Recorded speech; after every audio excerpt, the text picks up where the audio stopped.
हे श्री भक्तों को जय श्री राम। मैं श्रीनाथ आपका शिव अष्टमूर्ति चैनल में स्वागत करता हूँ।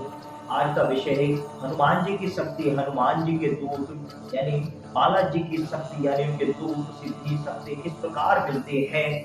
ये सब आज मैं आपको वीडियो में बताऊंगा।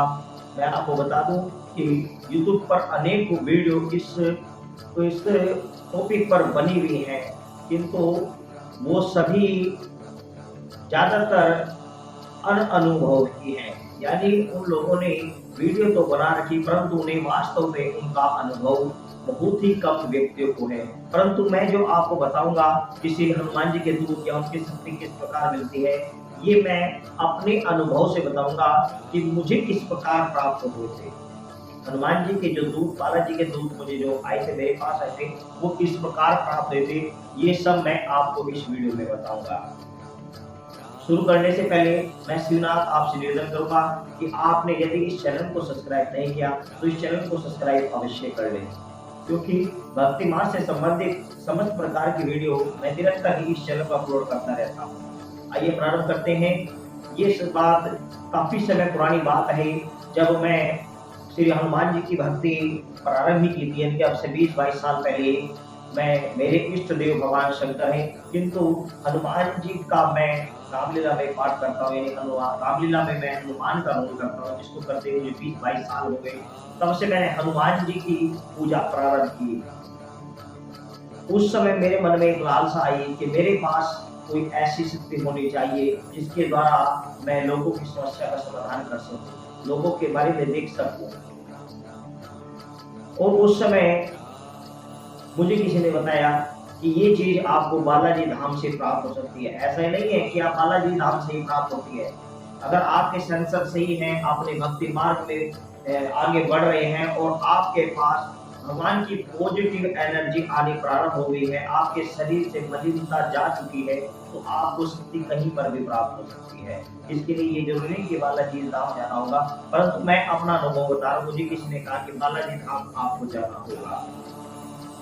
मुझे उन्हें कुछ नियम भी बताए जो कि इस प्रकार थे। उन्होंने बताया कि आपको लगभग 21 या 41 दिन तक हम बालाजी धाम जाने से पहले अपने घर पर नियम रखना होगा, जो सभी रखते हैं। बस आज का समय ऐसा है कि आज के समय में भक्त लोग इतना समय तो नहीं रख पाते। कोई 7 दिन रखता है, कोई 11 दिन रखता है और कोई 3 दिन रखता है, जिसमें घर में लहसुन प्याज वगैरह का वर्जित होता है। तो मैंने यह नियम 41 दिन रखा, 41 दिन तक कंटिन्यू ब्रह्मचर्य का पालन किया। और साथ ही श्री हनुमान जी की भक्ति तो मैं निरंतर करता ही रहता था, परंतु मन में एक लालसा, बहुत ज्यादा प्रबल लालसा उत्पन्न हो गई कि हे हनुमान जी, कृपा कर मुझे अपनी शक्ति प्रदान कर दे। हे बालाजी, मुझे आप कृपा कर अपने दूत प्रदान कर दे। और ये लालसा इसलिए प्रकट हो गई क्योंकि जिस व्यक्ति ने मुझे बताया था, स्वयं उसके पास भी श्री हनुमान जी के दूत थे, और उसको देखकर ही मेरे मन में ये लालसा उत्पन्न हुई थी कि मेरे पास भी हनुमान जी के दूत हों। और 41 दिन मैंने कंटिन्यू निष्ठा और नियम के साथ श्री हनुमान जी की पूजा की और उनकी निरंतर 41 दिन तक अपने घर में ज्योत जलाकर रखी। 41 दिन तक मेरे घर में निरंतर श्री बालाजी महाराज की ज्योत जलती रही और मैं सुबह शाम सारा दिन श्री हनुमान जी का जाप करता रहा। सारा दिन उन्हीं की भक्ति में लीन रहा। 41 दिन मेरे ऐसे गुजरे, ऐसी तड़प, ऐसी लगन रही कि मुझे उसके सिवा कुछ भी नजर नहीं आ रहा। सिर्फ एक ही लालसा थी कि मैं बालाजी धाम जाऊं और वहां से मुझे कुछ प्राप्त हो। और जिस समय मैं बालाजी धाम पहुंचा, वहां जाते हुए रास्ते में भी और बालाजी धाम में भी मेरा पूरा दिन एक ही मन में बात रही कि हे प्रभु, हे बालाजी धाम, मैं आपके चरणों में पहली बार आया हूँ और मैं आपसे निवेदन करता हूँ कि हे मारे प्रभु, मुझे आप अपनी कोई शक्ति प्रदान कर दे, अपने कोई दूत प्रदान कर दे, जिससे मैं लोगों की समस्या दूर कर सकूं। मैं निजी स्वार्थ के लिए नहीं ले रहा हूँ, मेरा उद्देश्य लोगों के और जो भक्ति मार्ग पर आगे बढ़ रहे हैं उनकी भक्ति को बढ़ाना है, लोगों के संकट को दुख दूर करना है। तो आप मुझे ऐसी कोई शक्ति प्रदान कर दें। मैं कोई खास नियम या इस चीज के विषय में कोई विशेष जानकारी नहीं थी। उस समय श्री हनुमान जी के जो पूजा पाठ होते हैं या नियम होते हैं उसके बारे में कोई विशेष जानकारी नहीं थी, क्योंकि बालाजी के कुछ विशेष नियम होते हैं जो कि मुझे पूर्णतः नहीं पता था। तो मैं बालाजी धाम में गया, निरंतर यही श्री बालाजी से अरदास करता रहा। और जिस समय मैं लाइन में लगकर दरबार के अंदर पहुंचा, तो दरबार की जो बालाजी धाम है, जो भक्तजन बालाजी धाम गए हैं मेरी इस वीडियो को देखकर वो समझ जाएंगे कि बालाजी दरबार के अंदर जैसे ही मैं एंट्री हुआ, सामने बालाजी की मूर्ति थी। और इधर से जैसे लाइन से घूमकर मैं दरबार के ठीक सामने गया, तो सामने बालाजी की मूर्ति बिल्कुल एकदम सामने थी। मेरी नजरें उनसे नजरों से नजरें मिली और मैं सिर्फ एक ही अरदास कर रहा था। मेरे हाथ में अर्जी हाथ में थी मेरी, और मैं एक ही अरदास कर रहा था कि हे बालाजी, हे महाराज, मुझे कोई शक्ति प्रदान करे, मुझे कोई दूत प्रदान करे। और मैं ये बात करके जैसे ही मेरी नजर उनकी तरफ पड़ी, उनसे दृष्टि मिली, जैसे दर्शन हुए, तुरंत ही मेरे हाथ में ना जाने कहां से एक 2 रुपए का सिक्का मेरे हाथ में आ गया। मैंने अर्जी हाथ में ली हुई थी, जो दोनों तो होने के अंदर छोटे छोटे लड्डू छोटे बतासे थे, और उन बतासों के साइड में अचानक ही मेरे हाथ में 2 रुपए का सिक्का आकर गिरा। पता नहीं कहां से गिरा, ना कोई वहां सिक्के फेंक रहा था, ना कुछ कर रहा था, पता नहीं कहां से गिरा, मुझे नहीं पता कहां से आया। 2 रुपए का सिक्का मेरे हाथ में आया और वो दोने के नीचे जाकर मेरे हाथ के नीचे आ गया, ऊपर यानी दोने की साइड में गिरा और साइड मेरे हाथ में हथेली के ऊपर आ गया।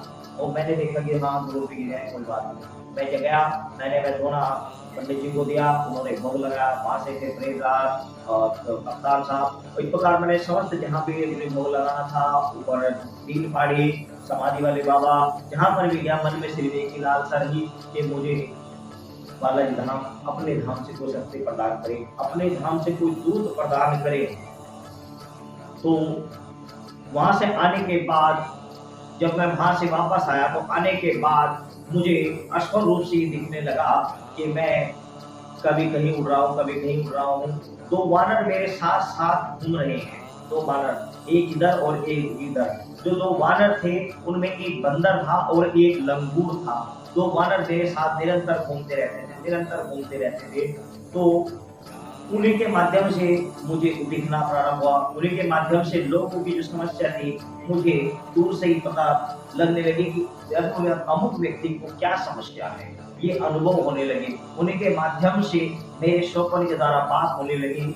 तो ये शक्ति दूत प्राप्त करने का तरीका था, जिस तरीके से मैंने प्राप्त किए। मैं नहीं कहता कि अनेकों और विधान नहीं, विधान बहुत हैं, परंतु मैं अपना अनुभव बता रहा हूँ कि मुझे किस प्रकार हनुमान जी की शक्ति प्राप्त हुई, किस प्रकार मुझे उनके दूत प्राप्त हुए। परंतु मैं आपको एक सावधानी बता दूं जो मुझे उस समय नहीं पता थी। देखो, बालाजी की दूत यदि शक्ति आपको लेनी है तो उसके लिए आपको नियम आजीवन, यानी जब तक आपके पास शक्ति आप रखना चाहते हैं, आपको नियम फॉलो करने होंगे। यदि आपने नियम का फॉलो नहीं किया तो वह दूत आपके लिए भूत साबित होंगे। ये बात अच्छी तरह से समझ लेना। हनुमान जी के दूत लेने के साथ साथ आपको नियम की गांठ बांधनी होगी। यदि आपने नियम भंग करते हैं तो आपके वे दूत आपके लिए भूत साबित होंगे, वही आपको फिर कष्ट देंगे, आपको दुखी करेंगे, परेशान करेंगे। क्योंकि बालाजी धाम में जो भूत उतारे जाते हैं, वहां पर जो संकट उतारे जाते हैं, वो वचनबद्ध होकर ही वही उनके दूत के रूप में कार्य करते हैं।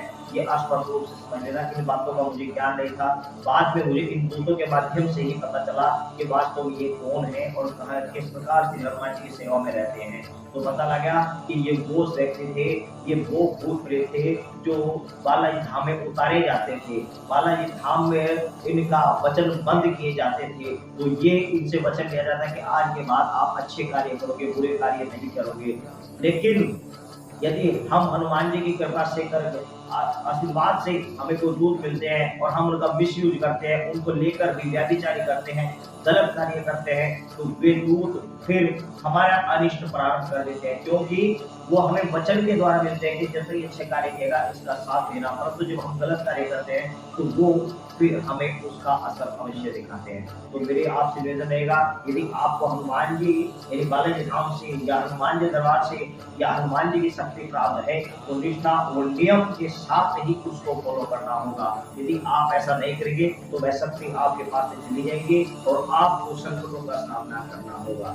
ये मेरा अनुभव था, किस प्रकार मुझे बालाजी के दूत प्राप्त हुए और ऐसे अनेकों विधान हैं जिनके द्वारा श्री हनुमान जी, श्री बालाजी के दूत प्राप्त होते हैं। परंतु मैंने अपना इंस्पिरेशन आपको बताया। आशा करता हूँ आपको ये वीडियो पसंद आया होगा।